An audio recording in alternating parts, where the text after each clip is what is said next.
Hey, it's Steve Barcelo, still in the hotel room. Still got a cold. I think I'm getting a little bit better. Been loading up on vitamins and eating a lot of salad and trying to just be a little bit healthier. But I generally eat pretty good.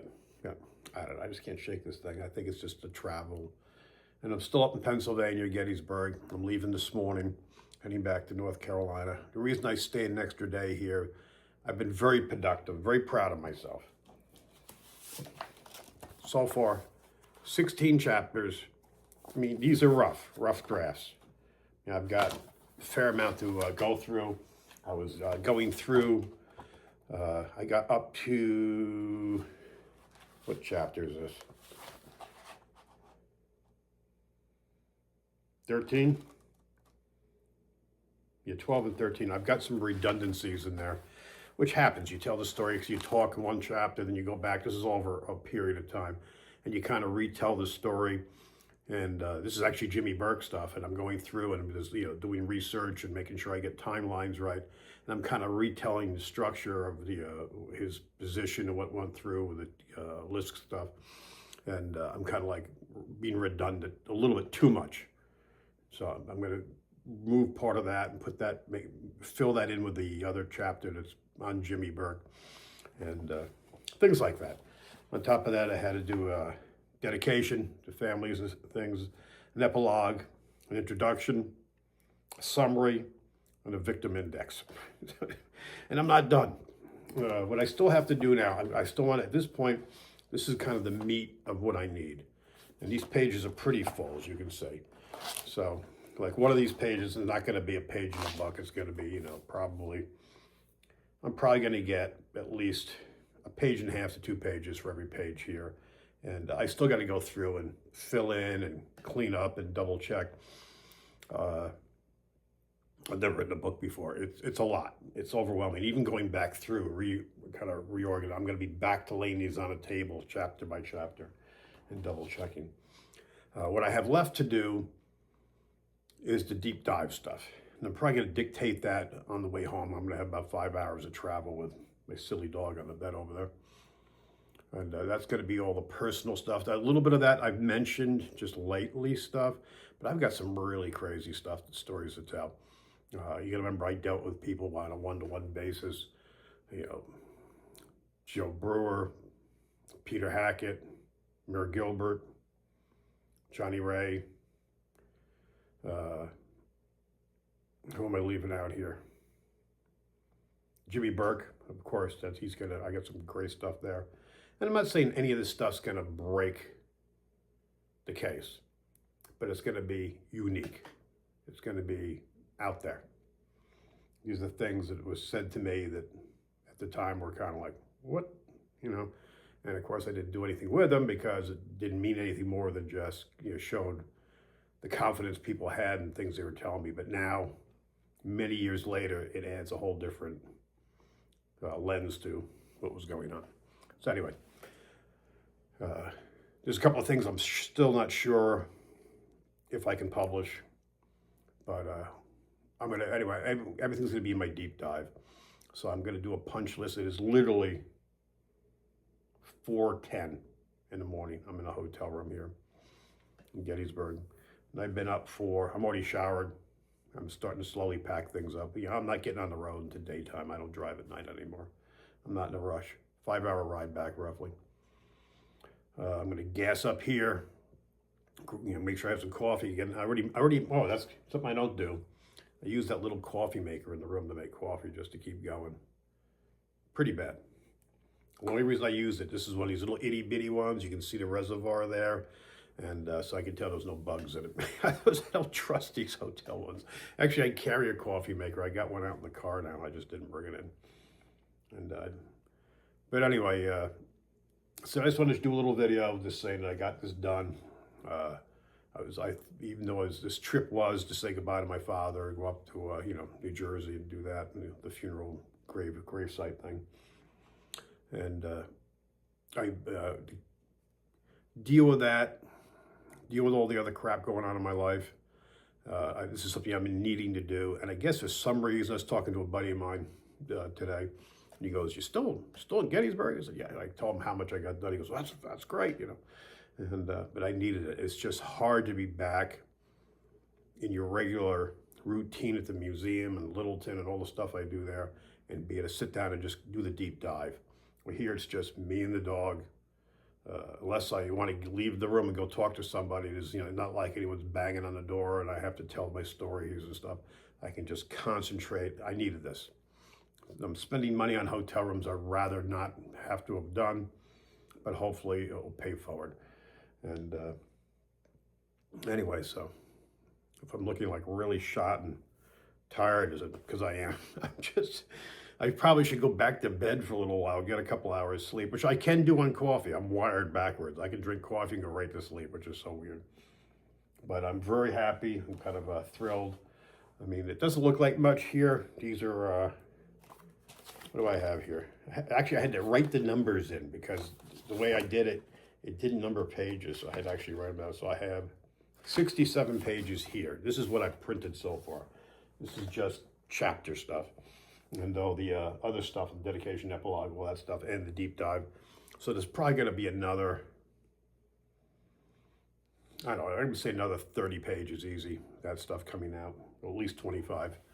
And so we'll see. And then once I get all that done, then I have to go through everything. And then I've already been going through and kind of like, I'm terrible looking for typos and proofreading my own stuff, but at least I can look for inaccuracies in the story, the stuff I want to say.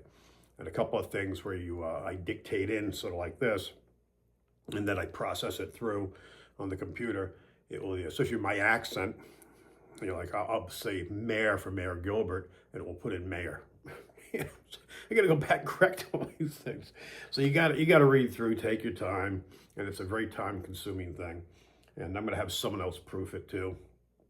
And like I said, then I just got to go through the timelines, and then you want it to be relatively fluid, because the way I speak, all you guys that watch me, you know, I can go off on tangents. I see a shiny object, and off I go.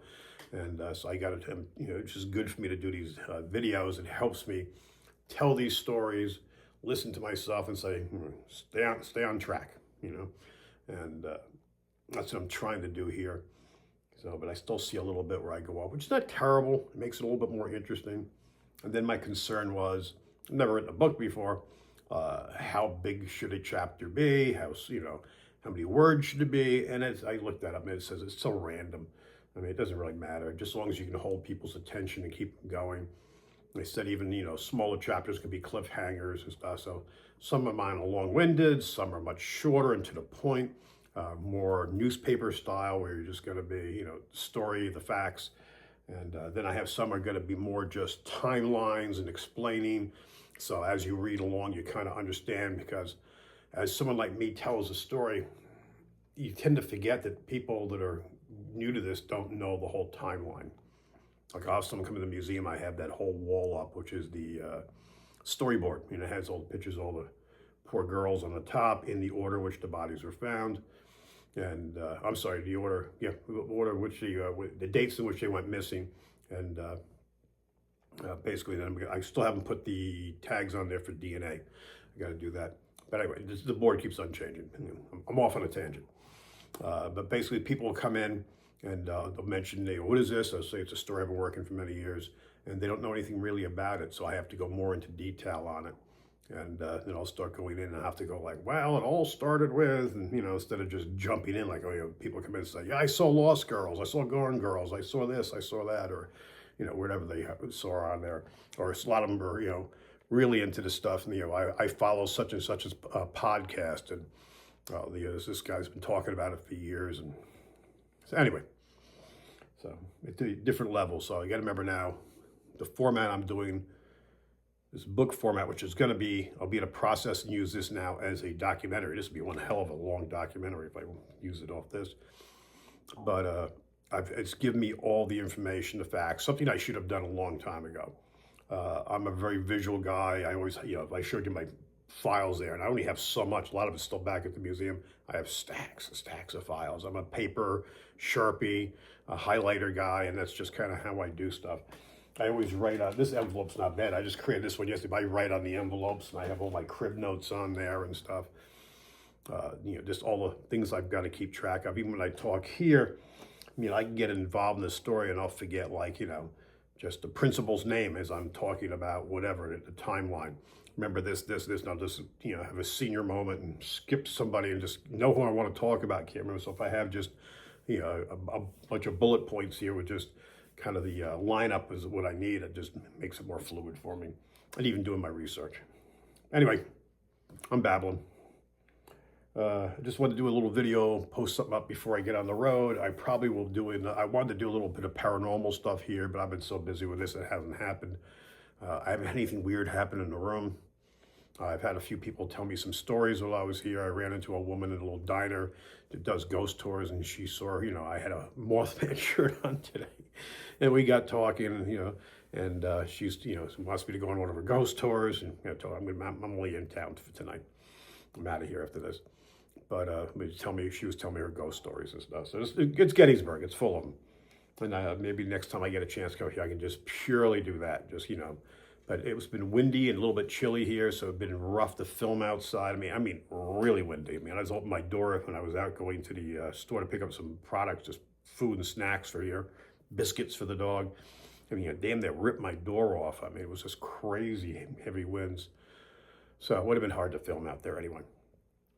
But I would have liked to, if nothing else, just give B-roll.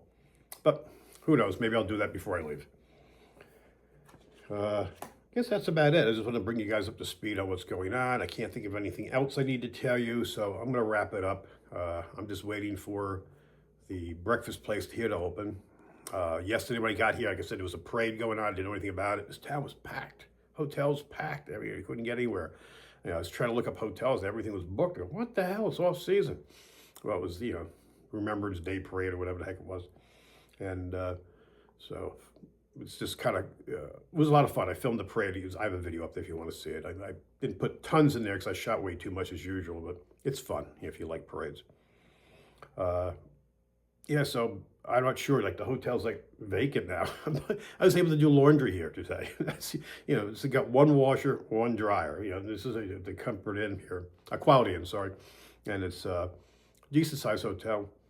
And, so for me to be able to get in there and use it, and nobody even, came in to say, like, when are you going to be done or anything? So that shows we have one from extremely packed to like nothing. Anyway, I'm babbling again. Lack of sleep and too much of the cheap coffee. Thanks for watching, guys. I'll talk to you soon. I'll be getting on the road in probably like 5-6 hours. Little by little, I'm packing up. Here, you want to see the mess of the room? Just for fun. Here's a sleepy dog.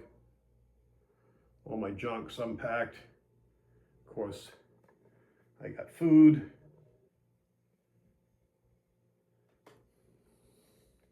It's a nice sized room. If I come here again, I'm going to ask for this room. I like this. The location's good. It's right kind of in the center. It's, just a little quicker walking. The pool's right next door. I never use the pools, or very rarely, in the gym and stuff there. But you got the bar right behind us. There's an ice machine right around the corner. And then actually all this stuff was printed off the business center, which I've never used before. And they don't even charge, which I was surprised because I went through like, 67 sheets of paper. So it was, I'd pay like, it's costing them toner and paper. Well, I'm gonna let you go. Everyone have a good day. Like, subscribe, and share. I'll talk to you soon. And thanks for watching. Everyone be good to each other.